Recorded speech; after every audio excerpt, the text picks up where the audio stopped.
ക്രിമിനലുകൾ വാഴുന്ന സമയം തന്നെയാണ്. ഇതിൽ ഏറ്റവും നിരാശാജനകമായ കാര്യമെന്നുള്ളത് പാർട്ടി സെക്രട്ടറി ഇന്ന് പാർട്ടി മുഖപത്രത്തിൽ എഴുതിയ ലേഖനത്തിൽ തെറ്റുകൾ തിരുത്താൻ പോകുന്നു, തെറ്റുകൾ തിരുത്തി മുന്നോട്ട് പോകും എന്ന് പറഞ്ഞ ദിവസം തന്നെയാണ് വീണ്ടും പിഴവുകൾ സംഭവിക്കുന്നത്. ഈ തെറ്റുതിരുത്തൽ ഞങ്ങൾക്ക് വലിയ പരാജയം സംഭവിച്ചു എന്നുള്ള സമ്മതിക്കലിന് ശേഷം എന്തൊക്കെ തെറ്റുകൾ തിരുത്തിയിരിക്കുന്നു, എന്തൊക്കെ കാര്യങ്ങളിൽ മാറ്റം വന്നിരിക്കുന്നു നമ്മൾ പരിശോധിക്കുമ്പോൾ മാറ്റം വരികയല്ല, കൂടുതൽ മോശമാകുന്ന കാര്യങ്ങൾ പുറത്തേക്ക് വരുന്നു എന്നതിലേക്കാണ് കാര്യങ്ങൾ എത്തിയിരിക്കുന്നത്. TP കേസുമായി ബന്ധപ്പെട്ട് ഈ പ്രതികളെ വിട്ടയക്കാൻ പോകുന്നു എന്നുള്ള വാർത്ത വരുന്ന ഘട്ടത്തിൽ അതിനെ പൂർണ്ണമായും തള്ളുകയല്ല. ആദ്യം പാർട്ടിയിലെ സംസ്ഥാന സമിതി അംഗം തന്നെ പ്രതികരിച്ചത് അത് നിയമപരമായ ചട്ടങ്ങൾ അനുസരിച്ച് അർഹരായവർക്ക് നൽകുന്ന ഇളവ് എന്ന മട്ടിലാണ് ആദ്യം വ്യാഖ്യാനിച്ചത്.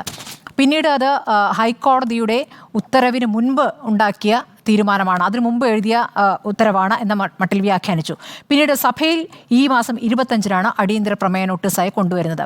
അതിന്മേൽ മുഖ്യമന്ത്രി മറുപടി പറയേണ്ട വിഷയമാണ്. പക്ഷേ മുഖ്യമന്ത്രിക്ക് പകരം സ്പീക്കർ മറുപടി പറയുന്നു.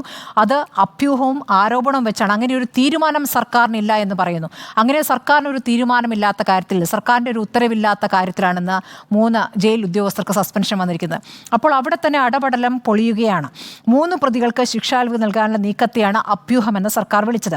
അതിനിടയ്ക്ക് 4ാമത് മറ്റൊരു കുറ്റവാളിയെ കൂടി വിട്ടയക്കാനുള്ള തീരുമാനമുണ്ടാകുന്നു എന്നറിയുന്നു. 3 തവണയാണ് KK രമയിൽ നിന്ന് മൊഴിയെടുത്തത്. 3 പ്രതികളെ വിട്ടയക്കുന്നതിൻ്റെ ഭാഗമായി ഇന്നലെ കൂടി, നേരത്തെ പറഞ്ഞ പോലെ 7:30 ആണ് ചൊക്ലി പോലീസ് വിളിക്കുന്നത്. അപ്പോൾ ഇയാളെ ട്രൗസർ മനോജിനെ വിട്ടയക്കുന്നതിൻ്റെ ഭാഗമായിട്ടുള്ള മൊഴിയെടുക്കലാണെന്ന് പറയുന്നു. ഈ കാര്യങ്ങളൊക്കെയാണ് ഇന്ന് പ്രതിപക്ഷത്തു നിന്നും പുറത്തേക്ക് പറഞ്ഞത്.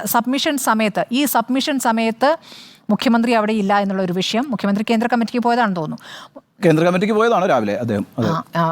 അപ്പോൾ മുഖ്യമന്ത്രി ഇല്ലാത്ത സമയം മാത്രമല്ല, ഈ സബ്മിഷൻ വരുന്നതിന് മുൻപ് തന്നെ മുഖ്യമന്ത്രിയുടെ ഓഫീസിൻ്റെ ഉത്തരവ് വരികയാണ് ഈ ഉദ്യോഗസ്ഥർക്കെതിരെ നടപടിയെടുത്തുകൊണ്ട്. എന്തുകൊണ്ടാണ് ഈ നടപടി ഞങ്ങൾ നേരത്തെ എടുത്തു, അപ്പോൾ വായ് മൂടുക പ്രതിപക്ഷത്തിൻ്റെ എന്നാണ് ഉദ്ദേശിച്ചത്. പക്ഷേ അങ്ങനെയല്ല, പ്രതിപക്ഷം കുറേ കാര്യങ്ങൾ പറയുന്നു.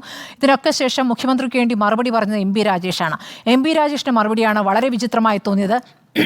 ഈ പാർട്ടിയിൽ നിന്നും സർക്കാരിൽ നിന്നും ഓരോരുത്തരുടെയും പ്രതികരണം എടുത്തെടുത്ത് വെച്ച് നോക്കുമ്പോൾ എത്ര വിചിത്രമായ വ്യത്യസ്തമായ മറുപടികളാണ് ഈ വിഷയത്തിൽ വന്നത് എന്ന് കാണാൻ സാധിക്കും. ഇന്നിപ്പോൾ MP രാജേഷ് പറയുന്നു, UDF-ന് വേണ്ടി പ്രവർത്തിക്കുന്ന ഒരു സംഘം ഈ ആഭ്യന്തര വകുപ്പിൽ പ്രവർത്തിക്കുന്നുണ്ട്.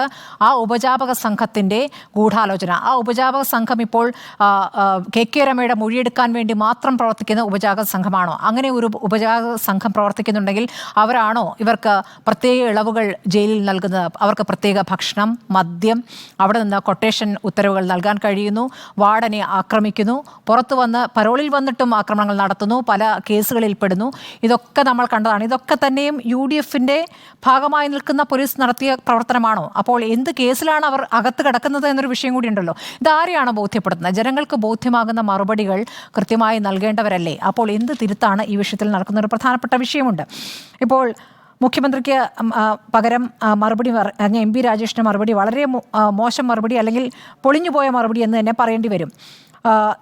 ഇത് പോലീസ് മേധാവിയുടെ നിർദ്ദേശം വരുന്നത് ജൂൺ 3-ന് ജയിൽ മേധാവി നിർദ്ദേശിച്ചു എന്നാണ് ഇന്ന് മന്ത്രി രാജേഷ് പറഞ്ഞത്.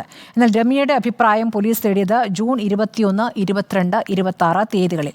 Jail superintendent Kannur city police സൂപ്രണ്ടിനോട് നിലപാട് ചോദിച്ചാകട്ടെ ജൂൺ 13-ന്. അപ്പോൾ പിന്നെ മന്ത്രി പറയുന്നതിൽ എന്തെങ്കിലും അർത്ഥമുണ്ടോ എന്നുള്ള ചോദ്യം അവിടെ നിൽക്കുന്നു. ജയിൽ വകുപ്പിലെ 3 ഉദ്യോഗസ്ഥരെക്കെതിരെ നടപടിയെടുക്കുമ്പോൾ അത് ജയിൽ സൂപ്രണ്ടല്ല, സൂപ്രണ്ടിൻ്റെ ചുമതലയുള്ള ഉദ്യോഗസ്ഥനെതിരെയാണ് നടപടി വന്നത്. അപ്പോൾ സൂപ്രണ്ട് എങ്ങനെ പ്രവർത്തിച്ചിരുന്നു, മുൻകാലങ്ങളിൽ എങ്ങനെ പ്രവർത്തിച്ചു എന്നുള്ള ചോദ്യവും, അങ്ങനെ പ്രവർത്തിച്ചതിന് അദ്ദേഹത്തിനെതിരെ ഒരു നടപടി ഉണ്ടായിട്ടില്ല എന്ന വിഷയം അവിടെ നിൽക്കുകയാണ്. മുമ്പ് ഇളവ് നൽകാൻ ആർക്കൊക്കെയാണ് തീരുമാനിച്ചിരുന്നത്? TK രജീഷ്. അയാൾ ആരാണ്? കൊലയാളി സംഘത്തിലെ പ്രധാനിയാണ്. കൊടി സുനിയുമായി ചേർന്ന് കൊലയാളികളെ ഏകോപിപ്പിച്ച ആളാണ്. അറസ്റ്റിലായത് മഹാരാഷ്ട്രയിലെ ഒളി സങ്കേതത്തിൽ നിന്നാണ്. 2ാമത്തെ ആൾ മുഹമ്മദ് ഷാഫി, കൊലയാളി സംഘാംഗം, കേസിലെ 5ാം പ്രതിയാണ്. സിജിത്ത് കൊലയാളി സംഘാംഗമാണ്, 6ാം പ്രതിയാണ്. ഇന്നലെ ശിക്ഷാ ഇളവിനായി നീക്കം നടത്തിയിരിക്കുന്ന 11ാം പ്രതിയാണ് ട്രൗസർ മനോജ് എന്നറിയപ്പെടുന്ന മനോജ്. അദ്ദേഹം CPM കടുങ്ങോൾപ്പൊയിൽ ബ്രാഞ്ച് സെക്രട്ടറിയാണ്. ഇതൊക്കെയാണ് ഇവരുടെ ചരിത്രം. ഈ തെരഞ്ഞെടുപ്പ് പരാജയത്തിന് ശേഷം ഈ കുറ്റവാളികളോട് കൂറ് കാണിക്കുന്ന പാർട്ടിയെയും സർക്കാരിനെയുമാണ് നമ്മൾ കാണുന്നത്. 20 വർഷം വരെ ഇളവില്ലാതെ ഹൈക്കോടതി ജീവപര്യന്തം തടവിന് ശിക്ഷിച്ചവരെയാണ് മോചിപ്പിക്കാനുള്ള ശ്രമം നടന്നിരിക്കുന്നത്. അത് ഹൈക്കോടതി നിർദ്ദേശത്തിന് എതിരാണെന്ന് മാത്രമല്ല, ഇവർ ജയിലിൽ ചെയ്ത കാര്യങ്ങളടക്കം പുറത്തു വന്ന ശേഷമാണ് ഇവർക്ക് വേണ്ടിയുള്ള പ്രവർത്തനം നടത്തിയത്. ഇപ്പോൾ മുഴുവൻ കാര്യങ്ങളും പുറത്തു വന്ന പശ്ചാത്തലത്തിൽ ഇപ്പോൾ അത് നിഷേധിക്കുന്നു, അത് നടപടികളിലേക്ക് കടക്കേണ്ടി വന്നു. തൽക്കാലം ഇവരെ പുറത്തേക്ക് വിടാൻ വഴിയില്ല എന്നൊരു സാഹചര്യം വന്നിരിക്കുന്നു. അതാണിപ്പോൾ യഥാർത്ഥത്തിൽ സംഭവിച്ചിരിക്കുന്നത്. അടുത്തത് എന്താണ്?